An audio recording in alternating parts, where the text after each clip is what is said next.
হ্যাঁ হ্যাঁ হ্যাঁ, পুরুষরা এখানে ভালোভাবে মানে কোনোভাবে থাকতে পারতেছে না। কেউ থাকতেছে জঙ্গলে, কেউ থাকতেছে ক্ষেত খামারে, মানে কোনো ইয়াও নাই, যাকে পারতেছে তাকে ধরতেছে। এটার আমরা সুষ্ঠু বিচার চাই। এমন না যে কোনো আইনবিদ কোনো কাজ করলে দুই পক্ষের লোক এক হওয়া লাগবে, এরা তো জানে না। এটা তো একটা মাদ্রাসার মাঠ, এটা এমন না কোনো একটা জমি। তো আপনার স্বামী কি ঢাকাতে থাকতো? আমার স্বামী ঢাকাতে থাকে, আমরা আসছি ঈদের ছুটিতে। আমরা মনে করেন আজকে চলে যেতাম, কালকে আমার জামাইয়ের অফিস খোলা আছে।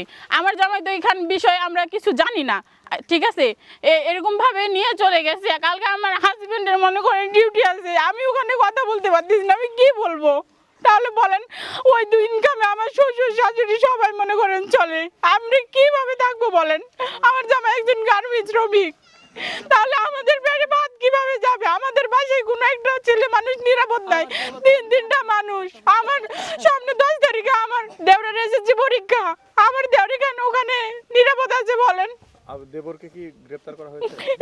হ্যাঁ, আমাদের ফ্যামিলির 3টা মানুষকে গ্রেফতার করেছে, কিছু জানা নাই শোনা নাই, একটা মানুষের বিরুদ্ধে কোনো অভিযোগ নাই। এভাবে যদি ওরা এরকম করতে থাকে তাহলে আমরা বাঁচবো কিভাবে? আমাদের মনে করেন ফ্যামিলিতে এখন কোনো একটা ছেলে সন্তান নেই যে আমাদেরকে 3 বেলা ভাত দিবে। আমরা তো কর্ম করে খাই, এমন না আমাদের লাখ লাখ টাকা ঢুকা আছে যে আমরা এগুলো ভেঙে আর খাবো। তো আপনার কি তাহলে কি ঈদ করতে এসেই এরকম একটি হ্যাঁ, আমরা ঈদ করতে ছুটিতে আসছি, 11 দিন ছুটি দিয়েছি গার্মেন্টস থেকে। ওখানে না গেলে আমার জামাইয়ের চাকরি তো থাকবে না। আর এই যে অগ্নিকাণ্ডের যে ঘটনাটি ঘটেছে, জি।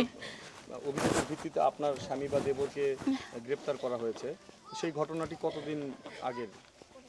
মানে ওই যে ওদের বাড়িতে যে আগুন লেগেছে, ওদের বাড়িতে কিভাবে আগুন লেগেছে আমাদের গ্রামের মানুষ কেউই জানে না। এমনও হতে পারে ওদের ভাই অনেক ঝামেলা, এমনও হতে পারে যে ওদের ভাইরা নিজেরাই আগুন লাগিয়ে দিয়ে আমাদের এলাকার সাথে যেহেতু একটু ঝামেলা চলতেছে, হয়তো এমনও হতে পারে ওরা নামটা দিছে আমাদের এই দিকের মানুষের।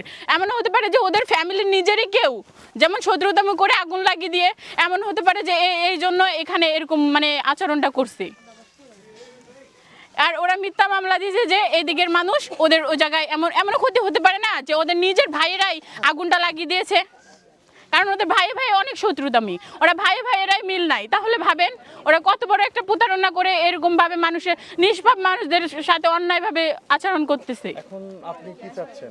আমি চাচ্ছি যাতে আমরা ভালোভাবে থাকতে পারি, 3 মুঠো 3 বেলা খাইতে পারি।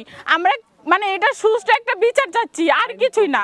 হ্যাঁ, সুষ্ঠু সমাধান চাচ্ছি। হ্যাঁ, এখানে আমাদের জানাজার করানো হয়, একটা মানুষ মারা গেলে এখানে কোনো একটা জায়গা নাই যে ওখানে আমরা মানে সুষ্ঠুভাবে কিছু করব। এটাই হচ্ছে আমাদের একটা মাঠ, এমন না এটা কোনো কিছু না। এটা এখানে জানাজার করা হয়, ছোট ছোট পোলাপান পড়ানো হয়, আর বড় বড় জালসা হয়। এখানে মাদ্রাসা মনে করেন শিক্ষক এখানে শিখে। আজকে আমার ছেলে অনেক ছোট, বড় হয়ে আমার ছেলে এখানেই পড়বে, এখানেই সব কিছু শিক্ষাদান করবে। এখানে ঈদের নামাজটা এখানে